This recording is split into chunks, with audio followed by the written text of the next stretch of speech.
So let the hilarious fawning begin. Those lights that are just shooting out from the Lincoln Memorial along the reflecting pool, it's like almost extensions of Joe Biden's arms embracing America. It was a moment where the new president came to town and sort of convened the country in this moment of remembrance, outstretching his arms. Wow, Tubin really let himself go. But wait, there's more.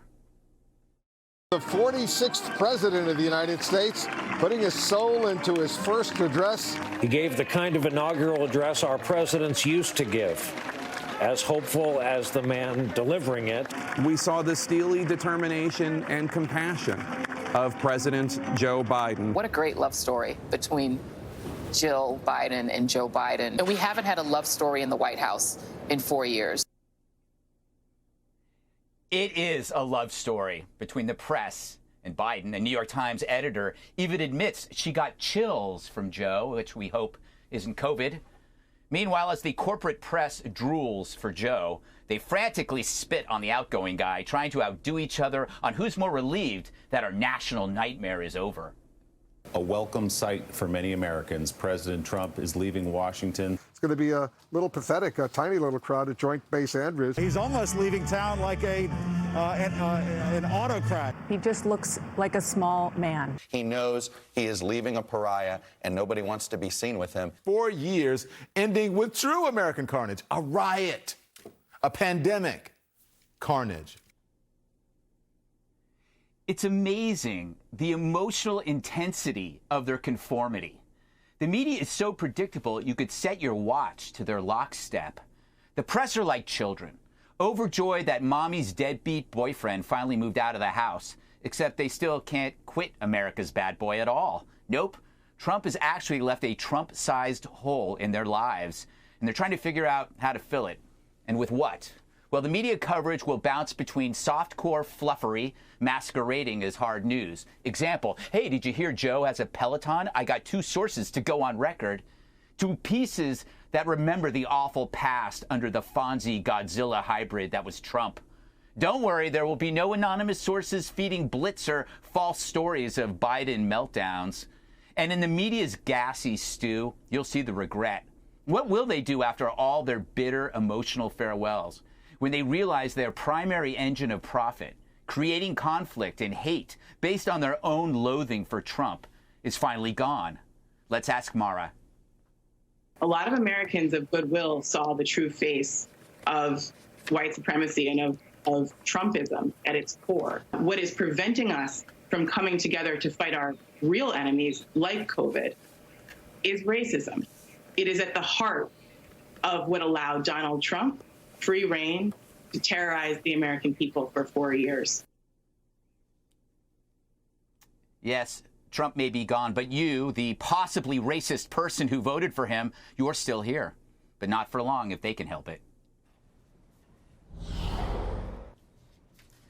And by they, I mean media, Katie, who have gone beyond parody. I get it, greatest inauguration ever, but come on. Greg, I have another one for you. All the fashion magazines, including Refinery 29, said today Dr. Biden is bringing American fashion back into the White House, starting with this subtle, sparkly coat. Now, I loved the outfit that First Lady Jill Biden was wearing today, but First Lady Melania Trump was a supermodel and a designer of high fashion. So, you know, they're going to do what they're going to do. Yeah. Get ready for it. 4 years. Their first opportunity is tonight with the press secretary, who will be out at 7 o'clock to ask the follow-up questions of the executive orders today, which I'm sure will be in the honeymoon period. Yeah. You know, Juan, I express my opinions here. This is a discussion show. We don't pretend to be hard news, as esteemed as that is. Yet these are people that pretend to be objective news anchors who are drooling as they're watching an event. We can do that. We're commentariats, but they're hard news. Seems to me like a betrayal of America's trust. Now, I don't see it that way. I think that, in fact, what you have is in America more opinion and opinion. I wish we would get back to more simple facts, but some people might say that was boring. I do think that what you see in the conservative echo chamber, Greg, is, you know, constant campaign, political barbs, attacks, nicknames, bullying. I just don't like it, and I think that that sells for a lot of people. So the campaigning never stops, and we never get to, like, solving problems for the country. We never get to talk about compromise.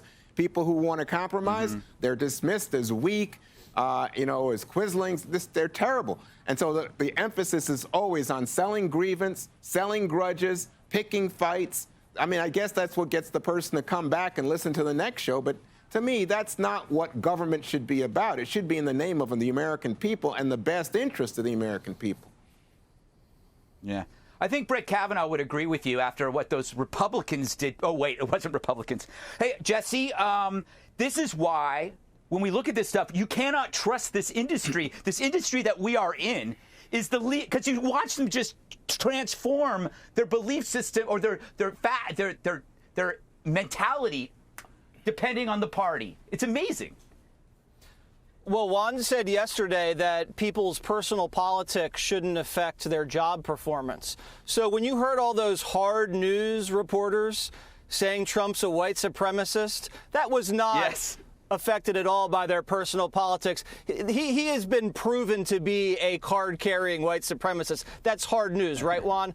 Of course not. That's their opinion infecting their job, and that's what the problem is. Last word to you, Dana. We don't pick sides here, but they do, don't they? But let me just say one thing that the Biden team has benefited from. They are extremely tight-lipped. They do not leak so far. That might change now that they're at the White House, but on the campaign, like, reporters are extremely frustrated. They had a disciplined approach. If they can bring that to the White House, their dealings with the media will probably be better. All right. Not sure.